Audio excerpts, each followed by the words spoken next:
In another one of these short videos that I'm making for the class, we discuss how the size of the thing that you are reading or the text that you're interacting with, there's not really a correlation between the size of the thing and how much you can get out of it. Okay. Um, whether it bears rereading or it provides fodder for discussion or whatever. Okay. Uh, Different topic for this video, but it very much related because what we're talking about here is, in fact, uh, what you can get out of things and how that not only does that not depend upon the size of the text, it doesn't depend on the audience and it doesn't depend on the genre. Okay. I'll give you an example. I don't know if you're familiar with this classic, Mickey's Super Adventure. Now, hold it up there in case you want to, buy it. I get a dime from the Walt Disney Company if you go buy a copy of this. I don't. That was a lie. But anyway, Mickey's Super Adventure, which my to which my 3-year-old granddaughter, whose enunciation is pretty good for a 3-year-old, but it goes astray. She refers to Mickey's Super Adventure as Supervision Mickey. Well, I've seen Supervision Mickey about a dozen times, and I think I got all the magic out of it the first time through. Now, my granddaughter hasn't. I don't know if my daughter has. Hopefully, but my granddaughter hasn't. So we watch Supervision Mickey fairly regularly. She's still taking things out of it. It's a new experience for her to interact with this text each time. Okay. Here's the book I told you about. Blue Hat, Green Hat. You get ready. Okay. Hope you've got popcorn. Uh, can you see that? Catch the light just right here. Blue Hat. Wait, is wrong page. Blue Hat,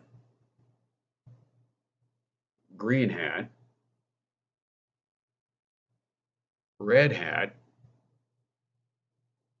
Whoops. Silly turkey. Wears a hat on his feet. The whole book's like this, and yet I've read it dozens of times, and I'm fairly bored with it at this point. But whenever my granddaughter comes over, we usually read this book at least two more times because she's getting something new out of it every time. Okay, for this, for her, this provides food for thought or exploration or realization or whatever. Okay. Back to movies now. The Hobbit. Now, you may have read J.R.R. Tolkien's children's novel, I guess, uh, version of this, which is, that compared to The Lord of the Rings, which this is not at all like, this is very much a children's novel. Okay. Um, and this 1970, hang on, uh, well, okay, I don't know when it came out, 76, 77. This animated film is not a whole lot deeper than the book, okay, the children's novel. Although, just between you and me, this cartoon is still a whole lot better than the live action Peter Jackson directed trilogy of Hobbit films that came out over the past few years. So, let's not tell anybody else, but this really is But yeah, one time through, you'll probably get all out of this that you're going to get, whether it's the novel or the movie. Now, I've read the novel several times. I've seen this several times, and I enjoy it. It's mostly just for nostalgia's sake. But my granddaughter, again, will come over and we'll watch this, and we'll watch the same section, the same 2, 3, 4, 5, 6 minutes, and stop and rewind it, and then watch them again, and do that 2, 3, 4, 5, 6 times, because every time she's getting something new out of that passage, out of that scene, right then and there. So for her, this is a gold mine of stuff to think about and new experiences to have. Different example: Penguins of Madagascar. When I'm dancing, when I'm dancing, which I won't do ever again, I promise. You can tell it's late and I'm making this video. When I look down like this, I'm looking at the screen to see if you can actually see the title of the movie. Penguins of Madagascar. Different story here. I bought this for my granddaughter because I thought, she would like it. Actually, we just watched it on Netflix. But I thought it was so damn funny that I went out and bought a copy. I like this movie more than my granddaughter does. Yeah, she's okay with it, you know. She'll put up with watching it with me sometimes. But for me, this is a clever movie and funny as it's really funny. Like laugh until I can't breathe. Funny for me. There's something new and clever and surprisingly subtle in this movie every time I watch it. You so it bears rewatching. It's fun and it bears rewatching. It's not Gone with the Wind, which is great because I think Gone with the Wind is boring, uh, but it's fun and rewatchable. Okay, now there is a topic we need to address. Fun, thought provoking, or deep, or whatever we want to say.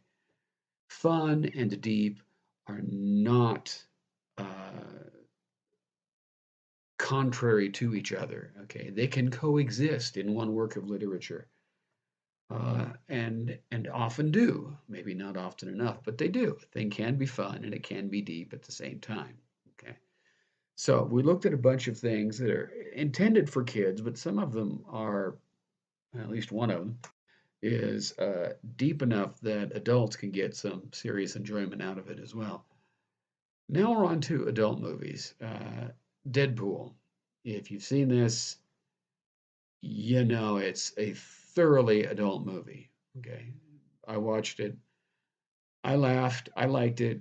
I didn't like it as much as everybody else in the world seemed to like it, but it was all right. I laughed pretty good, and I got my matinee price ticket worth of comedic violence out of it. But yeah, one time through was good. I don't think I ever need to see it again. So why the hell do I have the DVD? I don't know. Well, yes, I do actually, because my wife didn't go to the theater with me to see this, and I think that she would appreciate some of the humor anyway. And so I got this for like $7. So that's why I have the DVD. Thank you. You've helped me solve a mystery that I would surely have come across again if I hadn't solved it now. Different story here. RoboCop. Okay, as opposed to Deadpool, nobody loved this movie except maybe me. Uh, this is the remake, RoboCop. Again, just 2, 3, 4 years old. It was panned by critics, and shunned by audiences. Mostly because people who did see it would come out of it going, "Oh, that movie sucked." But the movie doesn't suck. Actually, I think the problem that RoboCop, this version, had is that it so much doesn't suck that it is very difficult for people to grasp the degree to which it does not suck. Hang with me. I know that doesn't make sense yet, but just bear with me. So it's a movie with serious points to make about how we are surrounded by influences from the media and how the decisions and the actions and the portrayal of those actions of public figures, politicians, law enforcement personnel, public figures, news anchors, how the decisions and the behaviors of those people directly impact the kind of cultural vibe, the zeitgeist, as it were, of the moment. I'm probably misusing that word, and ultimately end up impacting the lives of us, just Joe and Jolene Schmuck. We're going about our everyday lives, and whether we want it to happen or not, and usually whether we realize it or not, we are affected by these social influences. Okay, and especially when we go through a horrible accident and then awaken to find that our brain and face are the only parts of us that survive, and we've been encased in a super awesome new robot body. You know, like you do. Anyway, RoboCop, deep, hardcore social message, and not one that is very positive. So I think that's why I didn't do well. It's just too good. Okay, last one. Last one I got here. Another adult movie, Shaun of the Dead. This one too bears rewatching. And this one bears rewatching not so much because it has deep social messages like RoboCop, but just because it's so clever. Now, the cleverness and the kind of the humor of it depends largely upon your knowledge of the conventions of zombie movies. If you're not familiar with the zombie genre or the zombie oeuvre, I just like to say oeuvre, sounds cool, then you're probably not going to pick up on many of these. But if you are familiar with zombie movie conventions, uh, trust me, this is a treat. You will find something new in here that you have not noticed before every time you watch it. I've seen this thing a dozen times or more. And every time I watch it, I know I'm still going to find something new in it. It is that well put together. It bears rewatching. It's fun, kind of thought provoking, and just constantly surprising, even if you've already seen the thing, 10 or a dozen times. So that's the examples of movies that I've got here. Pardon me, I'm going to glance down at my notes just to see what I'm supposed to say at the end. All right, yeah, little kids watch things and they read things over and over again because they get something new out of them each time. As adults, we generally don't watch or read things as many times as small children do because we get a lot more information out of the thing each time we read it or we pass through it, interacting with the text. And that's the subject of a whole nother, related but different discussion that we'll have, which is, what is a text, and what happens when you or I, the reader, interacts with that text. But we'll have that talk soon enough. So that's what I've got tonight. Some things you watch once, you get everything.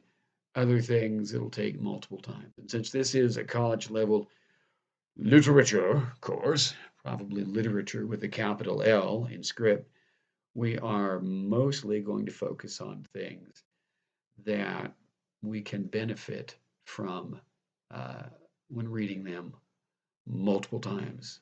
So that's what I've got. Thank you for watching, guys, and I mean guys in a totally non-gendered sense, guys of all genders, and I'll see you in the next video.